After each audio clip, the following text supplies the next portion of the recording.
Assalamualaikum warahmatullahi wabarakatuh. Perkenalkan, nama saya Jessica Mandasari dari Program Studi Pendidikan Ekonomi Fakultas Keguruan dan Ilmu Pendidikan Universitas Pasundan dengan nomor pokok mahasiswa 2250231. Di sini, saya akan menjelaskan tentang teori-teori pembangunan ekonomi.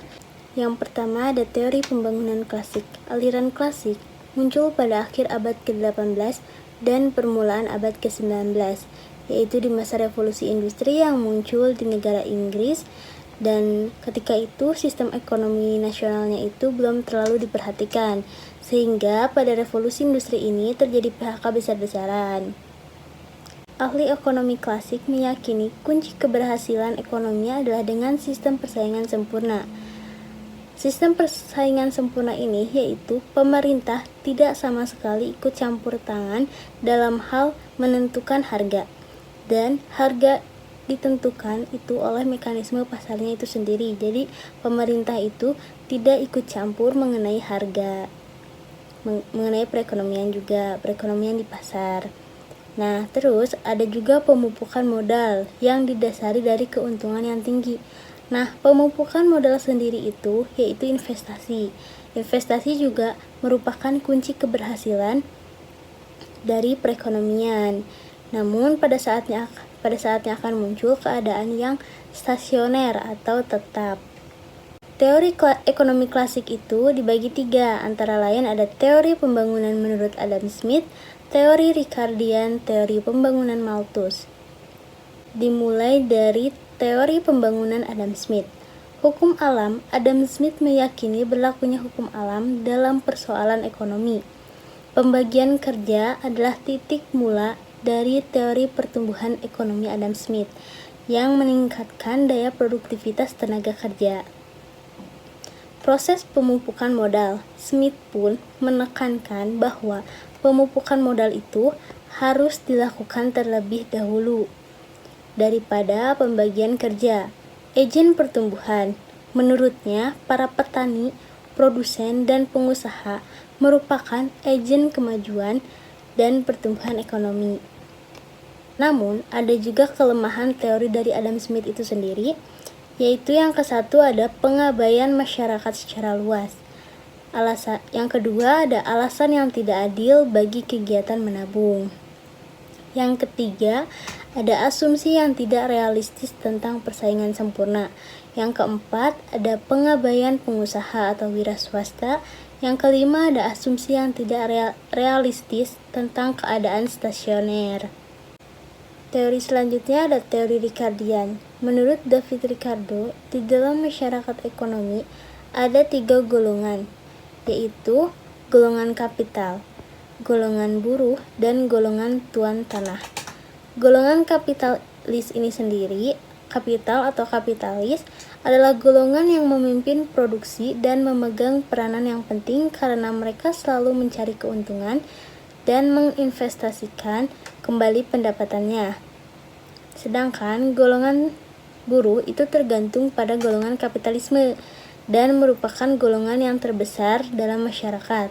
Golongan tuan hanya menerima sewa saja dari golongan kapitalis atas areal tanah yang disewakan. Adapun ciri-ciri dari teori pembangunan ekonomi menurut Ricardo yaitu tenaga terbatas jumlahnya, dan juga tenaga kerja atau penduduk yang meningkat atau menurun sesuai dengan tingkat upah alamiah. Yang ketiga ada akumulasi kapital terjadi apabila tingkat keuntungan yang diperoleh pemilik kapital berada di atas tingkat keuntungan minimal. Yang keempat, dari waktu ke waktu terjadi kemajuan teknologi. Dan juga yang kelima ada sektor pertaniannya itu dominan. Yang keenam berlaku bagi tanah law of diminishing return. Nah, apa sih yang dimaksud dari law of diminishing return? Yaitu hukum yang menyatakan jika satu input dalam produksi ditingkatkan sementara input yang lainnya itu dipertahankan, pada akhirnya akan terjadi penurunan output. Yang selanjutnya ada teori pembangunan Malthus. Malthus tidak menganggap proses pembangunan ekonomi terjadi dengan sendirinya. Malthus lebih menitikkan perhatian kepada perkembangan kesejahteraan suatu negara, yaitu pembangunan ekonomi yang dapat dicapai dengan meningkatkan kesejahteraan suatu negara. Kesejahteraan itu tergantung kepada kuantitas produk yang dihasilkan oleh tenaga kerjanya dan sebagian lagi dihasilkan oleh nilai produk itu sendiri. Jadi, dalam teori pembangunan Malthus ini, Malthus itu lebih memfokuskan kepada kesejahteraan suatu negaranya. Adapun juga saran yang diajukan oleh Malthus untuk meningkatkan pembangunan ekonomi. Yang pertama ada pertumbuhan yang berimbang, menaikkan permintaan efektif, pendistribusian kesejahteraan dan pemilikan tanah secara adil. Permintaan efektif dapat ditingkatkan melalui perluasan perdagangan internal maupun eksternal. Mempertahankan konsumen tidak produktif untuk meningkatkan permintaan yang efektif. Selanjutnya ada teori menurut Karl Marx. Menurut Marx, masyarakat menempuh tahapan-tahapan yang berbeda dalam sejarah dan menentukan tahapan-tahapan tersebut adalah perubahan dalam sarana produksi dan hubungan-hubungan produksi. Menurutnya, perkembangan masyarakat itu melalui 5 tahap, yaitu masyarakat komunal primitif. Masyarakat komunal primitif adalah masyarakat yang dengan sistem ekonominya itu bersifat komunal dan alat kerjanya masih primitif. Dalam sistem ekonomi komunal primitif ialah sistem ekonomi yang alat produksinya milik komuni. Tujuan produksinya untuk kepentingan komuni dan hasil produksinya hanya cukup untuk kebutuhan pribadi saja. Yang kedua, ada masyarakat perbudakan.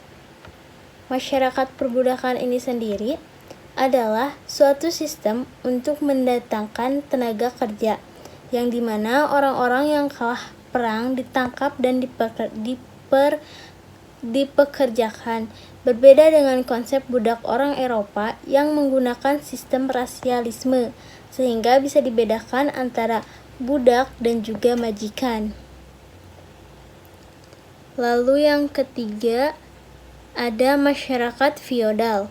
Masyarakat feodal adalah itu jadi feodalisme berasal dari kata feodum kan. Jadi artinya itu adalah tanah. Nah, yang dimana tahapan ini tuh masyarakat feodal tuh terjadi penguasaan alat produksi oleh kaum pemilik tanah, raja dan para kerabatnya. Ada antagonisme antara rakyat tak bertanah dengan para pemilik tanah dan kalangan kerajaan. Yang keempat, ada masyarakat kapitalis dan yang kelima ada masyarakat sosialis. Yang dimana masyarakat kapitalitas itu orang yang akan mengendalikan sektor industri, perdagangan, dan sektor ekonomi lainnya untuk memperoleh keuntungan semaksimal mungkin. Dan juga ada masyarakat sosialis. Nah, masyarakat sosialis di sini tuh jadi hidup masyarakatnya itu bersamaan dengan sistem politik yang berbeda. Selanjutnya ada teori Schumpeter. Joseph Schumpeter itu hidup di zaman modern pada tahun 1883 sampai 1950, yang dimana teorinya itu diungkapkan dalam suatu kerangka analisis sosial yang luas seperti halnya ekonomi klasik. Schumpeter mengasumsikan adanya persaingan sempurna yang berada dalam keseimbangan mantap. Unsur pertama, pembangunan terletak pada adanya kombinasi baru dalam kegiatan pembangunan, berupa inovasi yang pelakunya adalah wira swasta atau inovator atau entrepreneur. Inovasi menurut Schumpeter diperkenalkannya teknologi baru. Inovasi menimbulkan keuntungan lebih yang merupakan sumber dana penting bagi akumulasi kapital. Dan inovasi pada tahap-tahap selanjutnya akan menimbulkan proses imitasi, yaitu adanya pengusaha-pengusaha lain yang meniru teknologi tersebut. Ada teori menurut Keynes. Semakin besar pendapatan nasional, Keynes itu berpendapat bahwa semakin besar pendapatan nasional, maka semakin besar juga volume pekerja yang dihasilkannya. Demikian juga sebaliknya, jika semakin kecil pendapatan nasionalnya, maka akan semakin kecil juga volume pekerjanya. Volume pekerja itu tergantung pada permintaan efektif. Permintaan efektif itu menentukan tingkat keseimbangan pekerjaan dan pendapatan. Permintaan efektif ditentukan pada titik saat harga permintaan agregat sama dengan harga penawaran agregat. Permintaan efektif terdiri dari permintaan konsumsi dan juga investasi. Teori ini hanya berlaku pada ekonomi. Dan juga Keynes itu asumsi yang dipakai oleh Keynes itu ada hasrat berkonsumsi, tingkat bunga yang berkaitan dengan hasrat likuiditas, ada juga efisiensi marginal atau biaya dari investasi modal. Syarat pokok dalam kemajuan ekonomi: kemampuan mengendalikan penduduk, kebulatan tekad menghindari perang dan perselisihan sipil, kemauan untuk mempercayai ilmu pengetahuan, dan mempedomani hal-hal yang sesuai dengan ilmu pengetahuan. Tingkat akumulasi yang ditentukan oleh margin antara produk dan juga konsumsi. Selanjutnya ada teori Harvard-Domar. Besarnya tabungan masyarakat proporsional dengan besarnya pendapatan nasional mempunyai asumsi, yaitu perekonomian dalam keadaan pengerjaan penuh atau full employment, dan faktor-faktor produksi yang ada juga dimanfaatkan secara penuh. Perekonomian juga terdiri dari dua sektor, yaitu sektor rumah tangga dan juga sektor perusahaan. Besarnya tabungan masyarakat proporsional dengan besarnya pendapatan nasional. Kecenderungan menabung besarnya tetap. Yang selanjutnya ada pertumbuhan ekonomi menurut Rostov. Rostov itu berpendapat bahwa pertumbuhan ekonomi ini terbagi menjadi 5 bagian, yaitu yang pertama ada masyarakat tradisional. Nah, masyarakat tradisional itu pada tahap ini fungsi produksi masyarakatnya itu masih sangat terbatas, dan juga penggunaan teknologi pun juga belum ada.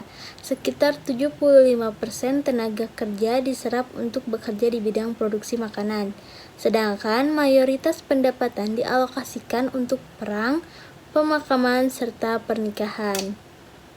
Yang kedua ada prasyarat tinggal landas. Prasyarat tinggal landas itu maksudnya itu bagaimana sih masyarakat siap untuk berkembang dan bertahan dalam mengembangkan sistem perekonomiannya ke tahap lepas landas. Nah, biasanya tahap ini ditandai dengan peningkatan jumlah tabungan atau modal serta perubahan dalam bidang ekonomi. Yang ketiga yaitu ada tinggal landas. Nah, yang dimana kondisi negara itu digambarkan mengalami revolusi politik juga teknologi. Karena itulah negara yang berada di fase ini yaitu tinggal landas atau lepas landas itu disebut negara berkembang. Nah, Rostov juga menjelaskan bahwa perekonomian negara lepas landas itu terjadi jika pertumbuhan penduduknya berkisar 1 hingga 1,5%. Selain itu juga terjadi kenaikan modal atau investasi sekitar 3,5 hingga 5,25% agar pendapatan per kapitanya tidak menurun. Lalu di sini yang keempat ada dorongan menuju kedewasaan. Nah, yang dimana menurut Rostov itu fase pembangunan ekonomi ini terjadi setelah kegiatan industri makin maju tiap tahunnya, terutama saat memasuki tahap lepas landas atau tinggal landas itu sendiri. Nah, di dalam tahapan ini industrialisasi mengalami diferensiasi, ditandai dengan kemunculan industri baru yang menggantikan perusahaan lama. Yang terakhir ada era konsumsi massal dan besar-besaran. Nah, pada tahap pembangunan ekonomi ini, menurut Rostov tuh, masyarakat modern di mana tingkat konsumsinya itu tinggi. Hal ini disebabkan oleh konsekuensi pertumbuhan ekonomi dari 4 tahap sebelumnya. Dan pada fase ini, teknologi modern telah diterima dan digunakan untuk meningkatkan keamanan serta kesejahteraan masyarakat. Teknologi juga dipakai oleh masyarakat untuk meningkatkan konsumsi massal hingga kekuasaan negara di dunia internasional. Dan hingga saat ini, kelima fase pertumbuhan ekonomi menurut Rostov itu masih terus digunakan sebagai acuan penentuan kondisi ekonomi suatu negara. Baik, sekian presentasi dari saya. Wabillahi taufiq wal hidayah. Wassalamualaikum warahmatullahi wabarakatuh.